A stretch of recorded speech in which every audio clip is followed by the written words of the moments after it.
No one gets to choose their parents. We all inherit a story, like it or not. But we can choose what to do with that story. I'm Mike Joseph.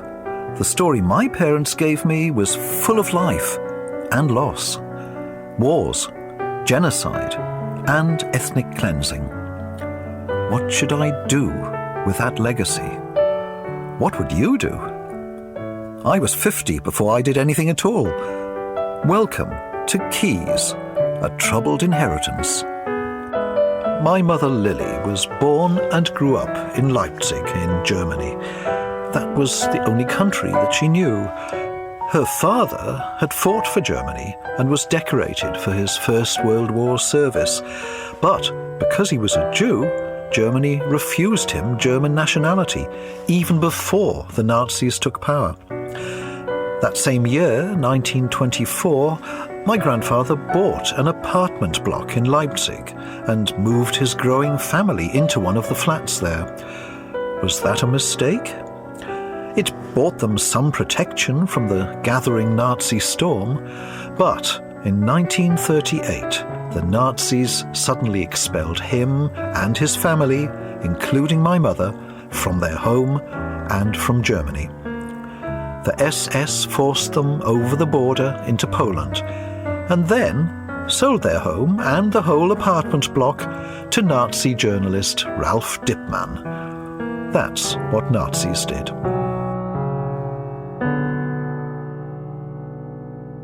In 1951, Communist East Germany awarded my mother's house to the same Ralph Dippmann again. That's what communists did. Now it's 1991. The Berlin Wall has fallen, Germany has reunited, and I am in Leipzig for the first time, trying to get my mother's house back. At last, I have the deeds showing Dippmann dealing in stolen property with the SS, my grandparents' house. Then, a real surprise. Dippmann is alive. He's in the Leipzig phone book. Here I am in a car, in a blizzard, and my interpreter, Burkhard, is driving too fast through the snowdrifts. We're going to challenge Ralph Dippmann. Sharing this story today with my daughter Asha, she asks, The one question is, what do you say to an old Nazi? What do you say? Too late now, we're at his door. A short, elderly woman opens it, unsmiling. Burkhard says we are here to discuss a property. She waves us in, as if they were expecting us. We sit at a low glass table. She whispers, "He can speak, but he can't hear. He is deaf." We wait for him to appear.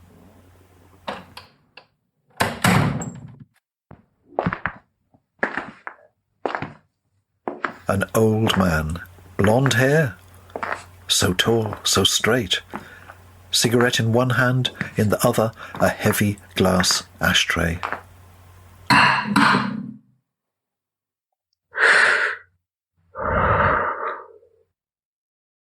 Dippmann might be deaf, but he's showing us who's in control. Burkhard starts to speak. Dies ist Herr Mike Joseph aus Cardiff. I say, Burkhard, there's no point. Write my questions down here, in my notebook, in German. Then show him the book. Burkhard writes, introduces me, and explains he's just the interpreter. Dies ist Herr Mike Joseph aus Cardiff in England. Ich bin nur Dolmetscher. Er spricht kein Deutsch. Dippmann nods. I ask Burkhard to write, Mr. Joseph's grandmother owned the house before the war. Die Großmutter von Herrn Joseph war die Eigentümerin des Hauses vor dem Krieg. I watched Dippmann for any reaction. Nothing. In 1948, you declared to Mr. Grunsfeld that you were prepared to hand the property back against compensation. 1948 haben Sie Herrn Grunsfeld erklärt, dass Sie das Haus gegen Entschädigung zurückgeben würden. Are you also prepared to do this today? Sind Sie auch heute noch dazu bereit? Das hängt von der Entschädigung ab. That depends on the compensation. I decide that I'd better play him along. The compensation would depend on what you paid for the house.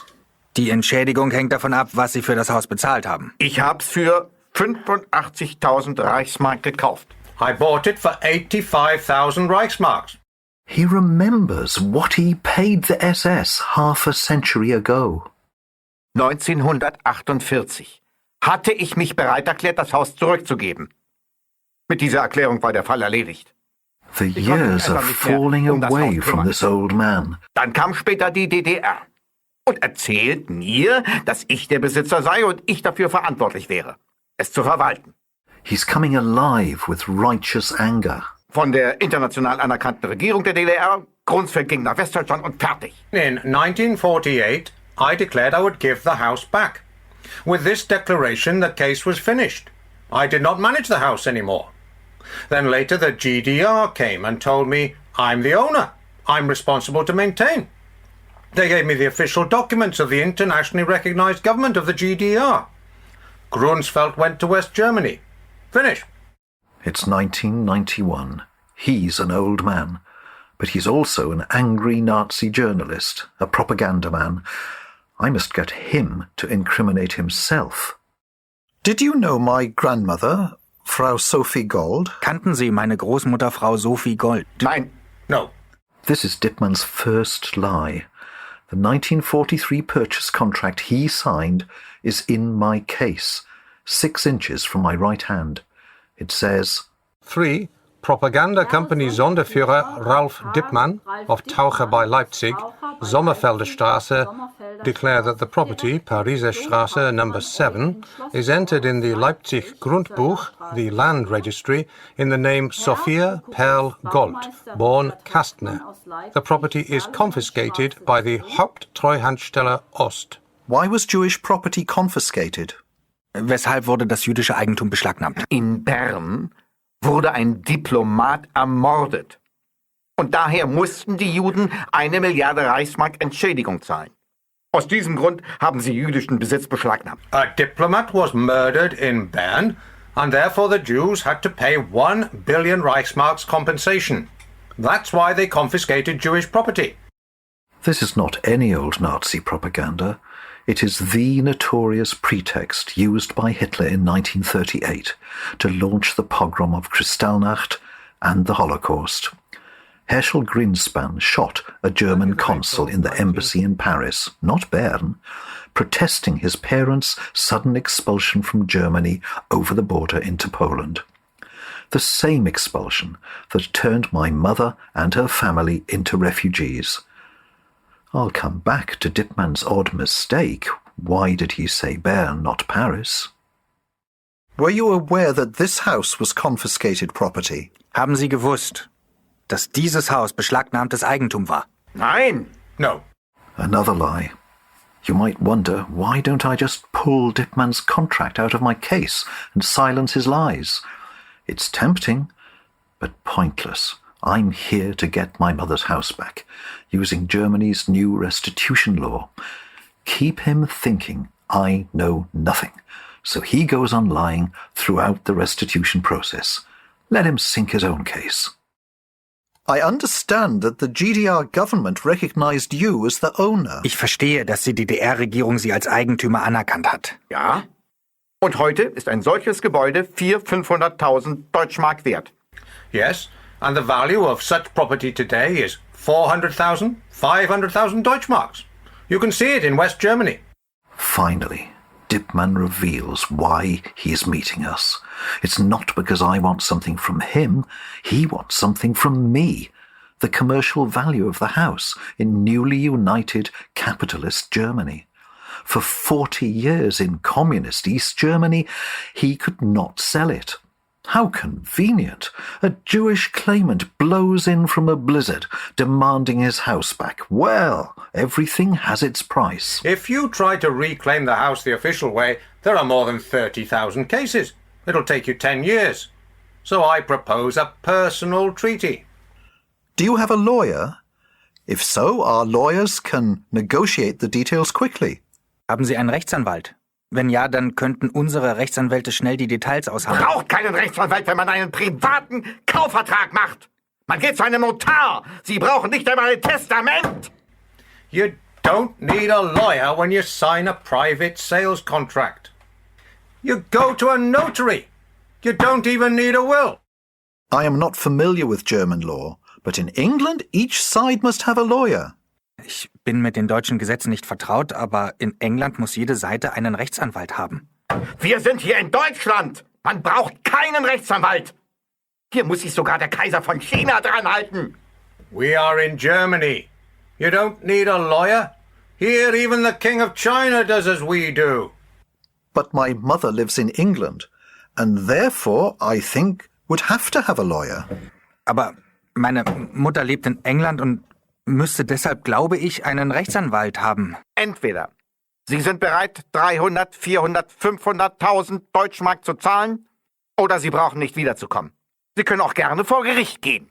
Either agree to pay 300, 400, 500,000 Deutschmarks, or don't come back.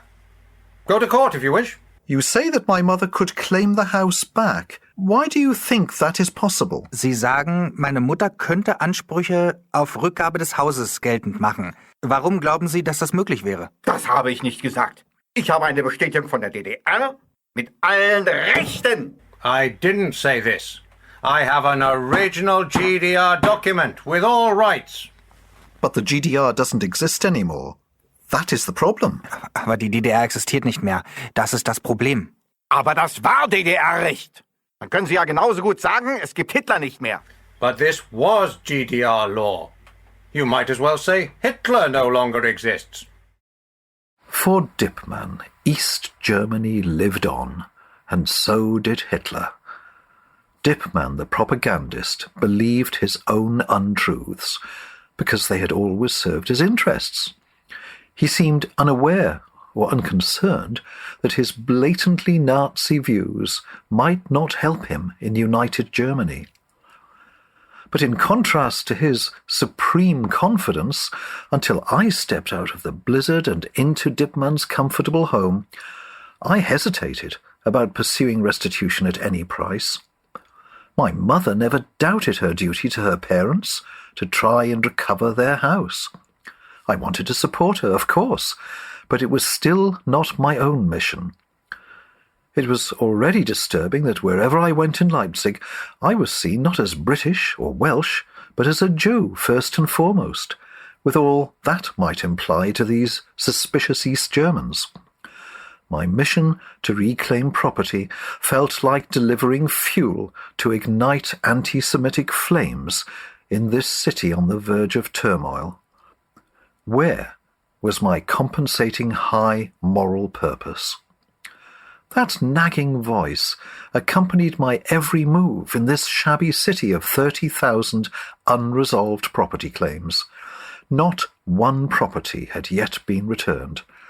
Did I really want to be part of this? But Dipman changed everything. By confronting me personally, he gave me the duty to achieve restitution. And that was only the start. This Nazi participated in my family's economic destruction. That meant that once I recovered my mother's house, I would seek out the Nazis who destroyed their lives. Their killers. They might still be around. My mission was growing.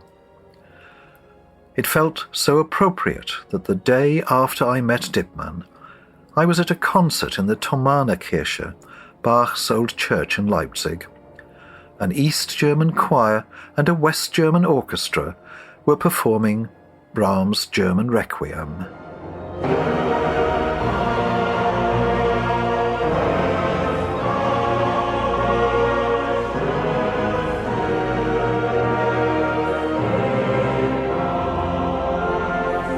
A Nazi in reunited Germany, and I sat and let Dipman scream at me. He did mistake one thing. In 1938, Greenspan shot the German consul in Paris, not Bern. But I didn't know what Dipman remembered. In 1936, David Frankfurter killed the Swiss Nazi leader. Frankfurter studied medicine here in Leipzig. Nazis banned Jewish students. He moved to Bern, became an assassin, just as the Gestapo recorded Dipman becoming a Nazi. But I didn't need history to tell me Dipman was a Nazi. I've just met him. This won't end until I've found my family's Nazi killers in person.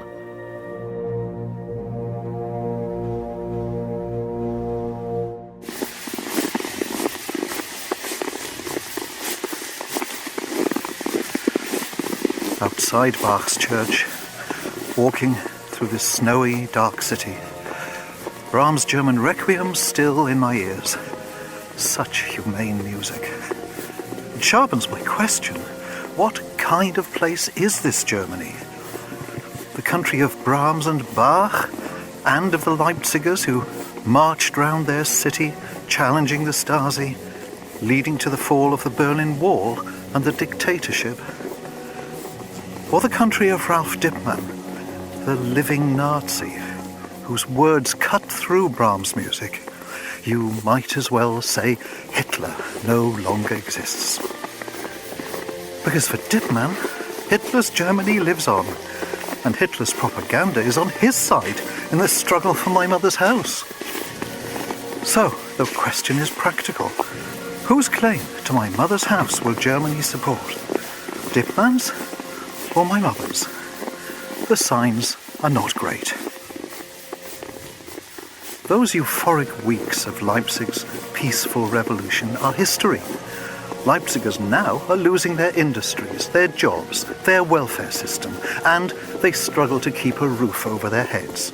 A year since German reunification, 19,000 households in this city desperately need rehousing. And by now, 60,000 people are demanding restitution of Leipzig properties, lost through 5 decades of state theft. The housing crisis and the restitution crisis are merging.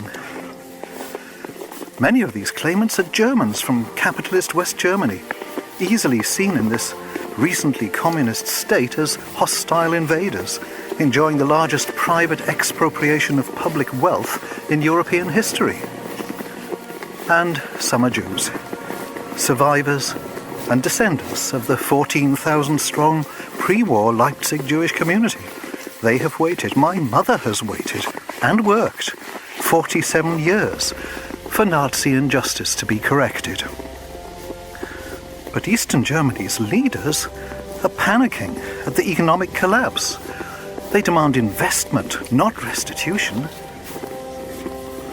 And Western German leaders are unnerved at the cost of absorbing the basket case Eastern economy, a cost they fear will only grow by having to compensate those whose properties can't be returned.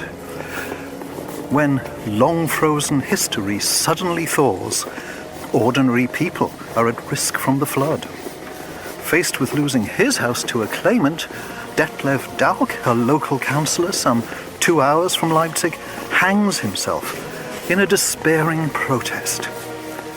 He leaves a note for Chancellor Kohl. Please listen to what I'm saying, otherwise I will not be the last. I learned to hate this country, says Renata, a friend of mine, recently an East German teacher, now unemployed in Cardiff looking for work. The GDR was not fair, but this system now is not fairer. The gap between citizens and privileged is much bigger now.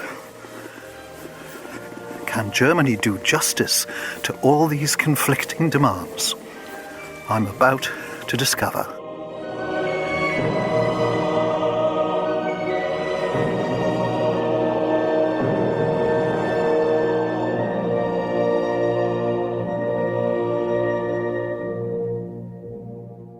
To tell this story, and to help make sense of it now, 30 years later, I'm joined by an old friend, former journalist and broadcaster James Stewart. Earlier in this episode, we heard him voicing an angry Ralph Dipman in English. Welcome, James. You were personally involved in this story during 1991, as I remember. Well, up to a point, Mike, certainly not as involved as you have been over all these years, but yes, I got interested in it because of your escapades in Germany, and as a journalist I thought there was an opportunity perhaps for me to find a story to report on there, which we can talk about a bit more if you like. We will, but we'll come to that as this story develops. So let's go back then to 1991. I've just met the old Nazi journalist Ralf Dippmann, and I have also met a young Leipzig journalist, Holger Jakisch. He is part of the new Leipzig generation of Monday night marchers, and he's active in this city's alternative media, defying Stasi censorship. Soon after I return to Wales, Holger doorsteps Dippmann, and he then publishes the story of my meeting. Holger writes, He wasn't seeking justice. There's no justice to be had for his relatives, expelled from their home in full sight of Leipzigers and then killed in Poland. He just wants his civil rights, his family's property. On Thursday he left in anger and disappointment. He had encountered a kind of forgetfulness, which is perhaps a specifically German trait. It makes a lot of money for the forgetful. Former Nazi leader Ralf Dippmann declares his good faith in the laws of the Third Reich, the GDR, and the Federal Republic. But now, a surprise. Peter Kaminski, the Leipzig city finance director, reads Holger's article and calls him into his office. He tells my journalist friend, We are concerned to return all Jewish property to the Jewish owners. We have a special moral responsibility in these cases. Is this a moment of hope? If so, it lasts exactly a fortnight. On the 29th of March 1991, a new clause, Clause 3A, is added to German restitution law. Now they can overrule restitution when a claimed property is required for jobs, housing, or infrastructure. Clause 3A launches a political storm in Leipzig and in Germany, reaching the ears of the British Embassy in Bonn and the Foreign Office in London. This is not at all what the UK expects after German reunification. We hope that after unification, the federal government will deal with all these claims as favourably as it dealt with similar cases in Western Germany. Meaning 40 years earlier, in the 1950s, when West Germany made major reparations to the West, to Israel, and to victims of the Nazi state. Today, the UK wants the exact same principle to apply to newly incorporated East Germany. But that is not at all the view now in Eastern Germany, or in Leipzig in particular. Leipzig's mayor, Hinrich Lehmann-Gruber, acclaims the new Clause 3A because, for him, Das Prinzip Rückerstattung vor Entschädigung ist eine Sackgasse für Leipzig. The principle of restitution rather than compensation is a cul-de-sac for Leipzig. his economic director, Christian Jacke, goes further. Ich kann im Gesetz keinen Grund für eine besondere Behandlung jüdischer Eigentümer entdecken. I can find no justification in the law for treating Jewish property differently. We should therefore fully exploit the loophole which Section 3A offers us to speed up investment. Nicht jüdischen, sondern arischen Besitz. Not about Jewish, but Aryan possession. This language is becoming embarrassing in West Germany. Justice Minister Klaus Kinkel, who is about to become Germany's Foreign Secretary, warns, Wenn wir aber den Grundsatz der Rückgabe vor der Entschädigung ablehnen, was so einfach zu verlangen ohne nachzudenken wäre, würden wir in ein Chaos geraten. If we turn our backs on the principle of restitution rather than compensation, we will plunge into chaos. Past injustices must not be followed by new injustices. and his centrist FDP party colleague Otto Lambsdorff adds, Eine solche Position ist unseren ausländischen Partnern nicht zuzumuten. We do not expect our partners abroad to accept such positions. he is correct. In London, the Foreign Office has listed some 1,000 British claimants against Eastern Germany. My mother Lily is number 175. In Leipzig, journalist Holger Jakisch meets finance director Kaminski again, and then phones to update me. The finance department has opened a restitution office. They will begin with former Jewish community buildings. Kaminsky still says they must return Jewish property, but Jaka, the economic director, insists the city must have the land. And now Leipzig Mayor Lehmann Gruber comes down firmly against restitution. He issues secret guidelines. In Leipzig, Section 3A exceptions are to be the rule. Holger concludes. Kaminsky is silenced. The city has lost its guilty conscience. James, this is round about the time that you became interested in the story for British television. Did you get anywhere? Well, we got quite a long way. The first thing that we got, Mike, was that your mother agreed, in principle, that she would go back to Germany for the first time in order to confront Dipman, if we could get a commission for this TV program. And that was an amazing breakthrough, really, because for her, I know that was a big thing to contemplate, because we thought that would really dramatize the program if your mother was there confronting the Nazi who was still in the newly reunited Germany in possession of her family's stolen property. James, thank you for reminding me that. I mean, I'd actually forgotten that until you say it now. It's true. She did agree to that, and it's a shock that she could have agreed to something that would be just unbelievably painful for her. You had great powers of persuasion, and she had great strength to agree to that. However, it never happened, did it? It never happened because the commissioning of television programs is a long and complicated process.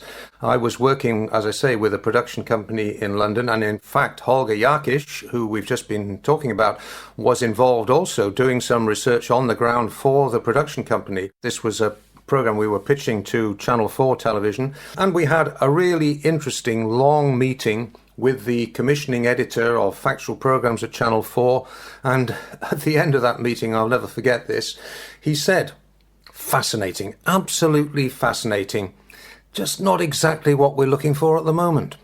There's an echo of that almost incredulity in what we're going to hear shortly in the Foreign Office's response to some of their dealings with claimants in general and with Lily in particular. I think it took quite a long time for even civil servants in the front line of this issue to really understand what was involved and why the people whose claims they were now representing to Germany had a difficult story to tell and a difficult story to understand. Let's get into that more in the case of my mother now.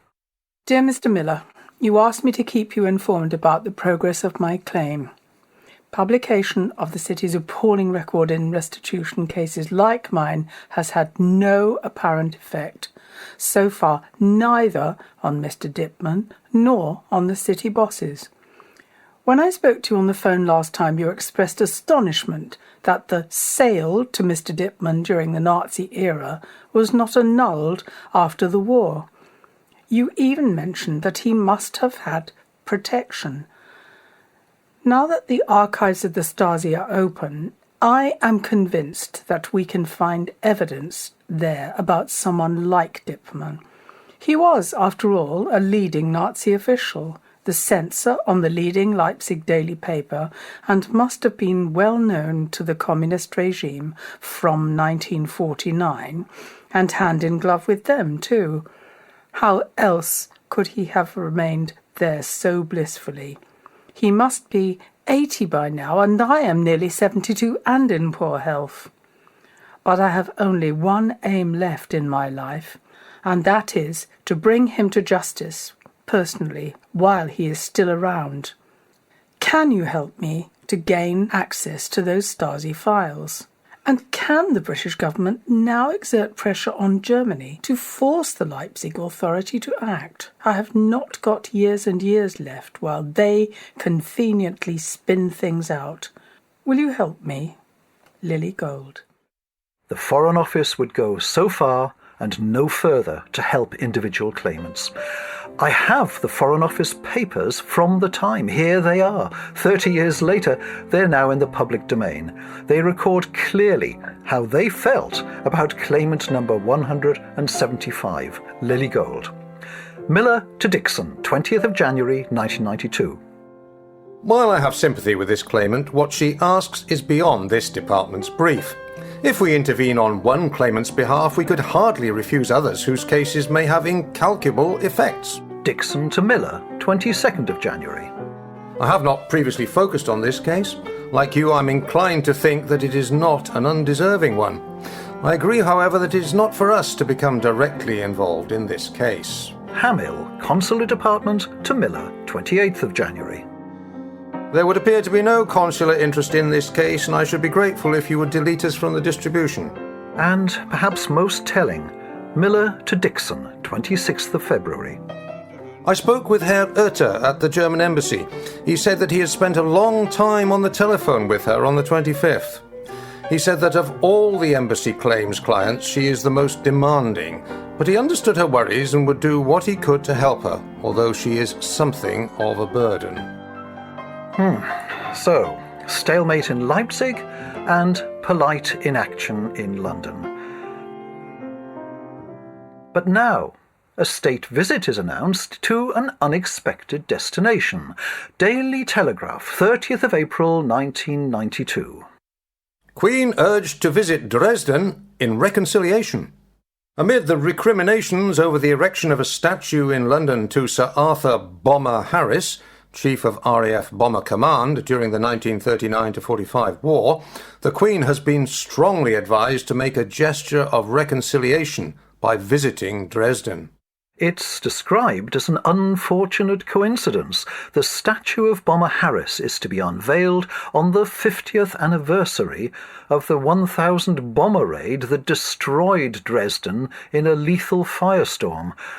Hostility to Britain for that raid was of course played up by communist East Germans, but it remains real and potent. The announcement of a royal visit to reunited Germany inevitably turns the focus on Dresden.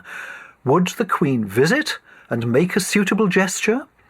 The question would hardly go away if the Queen were to visit Leipzig in October but avoid nearby Dresden. And this gives us an idea. Perhaps the Queen should know that Leipzig, which has no such tradition of hostility to Britain, nevertheless refuses to return Nazi-stolen property to her naturalised British subjects. Miller to Dixon, 29th of May. Mrs. Gold telephoned on the 27th of May to bring me up to date with her claim. A letter to be published in the Jewish Chronicle asked other claimants with property in Leipzig to come forward so she could petition the Queen to take it up with the Lord Mayor of Leipzig during her forthcoming state visit. She said that she hoped that the Queen would not be apologising for bomb damage. The Germans deserved it.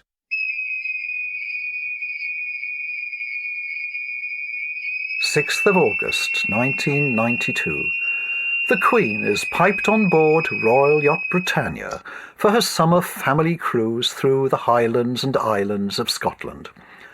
This year, the royal family has not been without its troubles. Son Andrew has separated from Sarah Ferguson. Daughter Anne has divorced from Captain Mark Phillips. Daughter-in-law Diana has now published her true story, revealing Charles' affair with Camilla Parker Bowles. Worse is still to come in what the Queen later calls her annus horribilis. But at least her summer cruise is a timely respite from immediate pressures. 7 days out from Portsmouth, at 11 a.m., Robert Fellows, her private secretary, gathers that morning's state papers and post into a wicker basket and goes up one deck to the Queen's sitting room. Sir Robert also has troubles. He is a close relative of both Sarah Ferguson and Princess Diana. But his post requires him to give the Queen disinterested advice as her most important adviser. He passes a letter to the Queen, which she reads. Madam, with my humble duty, I and a number of friends heard the news of your forthcoming visit to Leipzig with very mixed emotions. We were all born in that city of well-established Jewish families, with good homes, businesses, professions, and much property there. With the advent of the Hitler regime, we were systematically deprived of our human rights and civil liberties, and from 1938 onwards, deported to be slaughtered. Will the Queen really make a difference to a half-century of injustice? Next time, in Keys, what we discovered when we opened British government papers from 1992. That's in episode 5 of Keys, A Troubled Inheritance, an investigation by Mike Joseph into genocide, ethnic cleansing, and one family. You will find more information on the whole series at mikejoseph.wales. Do join us next time.